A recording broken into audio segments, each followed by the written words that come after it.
खुलुमबाय बयखौबो बीटीसी बिसायख'थिखौ सेप्तेम्बर दानावसो खुंनाय जासिगोन होननानै आसामनि गिबि मन्त्रि डक्टर हेमन्त बिश्व शर्मा बिथाङा दिनै खौरांगिरिनि सिगाङाव रोखायैनो फोरमायनानै होबाय। बिनि अनगायैबो बिथाङा एनडिबिफोरनि केसनि सोमोन्दै एनडिबिनि गायसनगिरि मानगोनां रन्जन दैमारि सारजों लोगोसे जायफोरा एनआइए केस नांनानै दासिमहालागै गुवाहाटीनि सेन्ट्रेल जेलाव जोबनानै दोनजानाय एनडिबि सोद्रोमा बिथांमोननि केसनि सोमोन्दैबो बिथाङा माखासे बाथ्रा फोरमायदों। नोंथांमोना भिडिअखौ जोबजासिम नायनानै लादो। बीटीसी निर्वाचन आमी सेप्टेम्बर माहत अनुष्ठित কৰিম। सेप्टेम्बৰৰ 30 তাৰিখৰ আগতে আমি बीटीसी निर्वाचन শেষ কৰিম যাতে বিধানসভা নিৰ্বাচনৰ আগতে আৰু অলপ বেছি আগতে আমি এই প্ৰক্ৰিয়াটো শেষ কৰিব পাৰো আৰু যদি কিবা কাৰণত অসুবিধা হয় আৰু এসপ্তাহ 10 দিন কিন্তু দুৰ্গা পূজাৰ আগতে নিশ্চিতভাৱে আমি बीटीसी ইলেকশন শেষ बीटीसी ইলেকশন অকলে খেলিব নেকি বিজেপি সক এই গুটেই বস্তুটো নিৰ্ভৰ কৰিব দিলীপ শইকীয়া আৰু প্ৰমোদ বড়োৰ ওপৰত। গতিকে তেওঁলোক দুইজনে বহি একেলগে খেলাৰ সিদ্ধান্ত লয় নেখেলাৰ সিদ্ধান্ত লয়। যোৱাবাৰুতো আমি একেলগে খেলা নাছিলো, পিছত একেলগে চৰকাৰ কৰিছিলো। গতিকে এইটো এটা কৌশল আৰু নীতিৰ ওপৰত নিৰ্ভৰশীল। একেলগে খেলিলে যদি বেছি সিট পাওঁ একেলগে খেলিম, একেলগে নেখেলিলে যদি বেছি সিট পাওঁ একেলগে নেখেলিলে হয়। গতিকে কিন্তু ইউপিপিএল আৰু বিজেপি দুইটাই এনডিএৰ এটা ঘটক দল আৰু ঘটক দল হৈয়ে থাকিব। 5টা বছৰ অতিক্ৰম কৰিছিলো। বড়ো শান্তি চুক্তিয়ে বড়োলেণ্ডলৈ স্থায়ী শান্তি লৈ আহিছিলে, প্ৰগতি আৰু বিকাশৰ এক নতুন ভেটি নিৰ্মাণ কৰিছিল।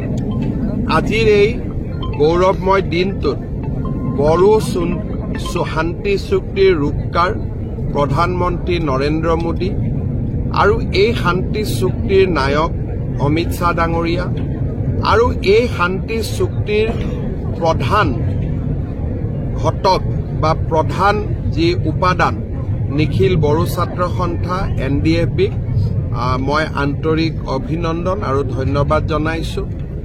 বড়ো শান্তি চুক্তিৰ সময়ত আপচুৰ সভাপতি হৈ আৰু আজি বিটিআৰৰ প্ৰধান হিচাপে প্ৰমোদ বড়ো ডাঙৰীয়াই এই চুক্তিৰ শান্তিপূৰ্ণ ৰূপায়ণ আৰু বিটিআৰৰ উন্নয়নৰ বাবে যি বৰঙণি আগবঢ়াইছে তাৰ বাবে তেখেতকো মই অভিনন্দন জনাইছো। বড়োলেণ্ডবাসী আজি শান্তিৰ এক অনন্য উদাহৰণ হৈ পৰিছে, প্ৰগতি আৰু বিকাশৰ এক নতুন স্বৰ্গভূমিলৈ ৰূপান্তৰ হৈছে।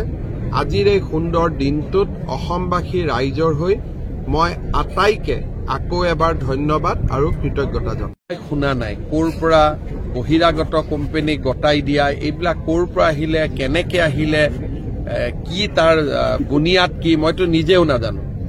এইটো মই মুখ্যমন্ত্ৰী, মোৰ ওচৰত খবৰ নাই, বাকী চবৰ ওচৰতে খবৰ আছে। অৰুণোদয়ৰ সংখ্যা 40 লাখ হ'ব।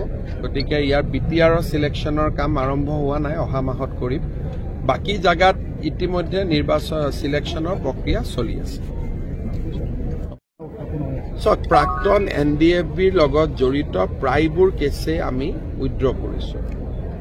কেইটামান 7-8টা কেছ চাৰ্জশ্বিট হৈ যোৱাৰ কাৰণে আমি শান্তি চুক্তি কৰাৰ আগতে চাৰ্জশ্বিট হৈ গ'ল।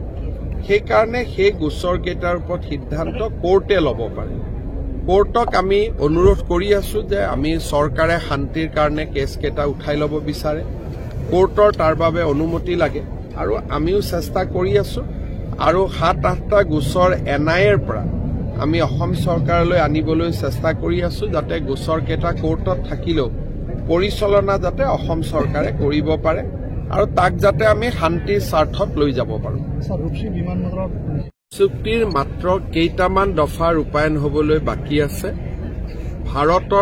ইয়াৰ বাবে ভাৰতৰ সংবিধান সংশোধনৰ প্ৰয়োজন আছে। মই ভাবো যে অহা 2 দিনতে এই ক্ষেত্ৰত আমি নিশ্চয় ভাল খবৰ শুনিবলৈ পাম।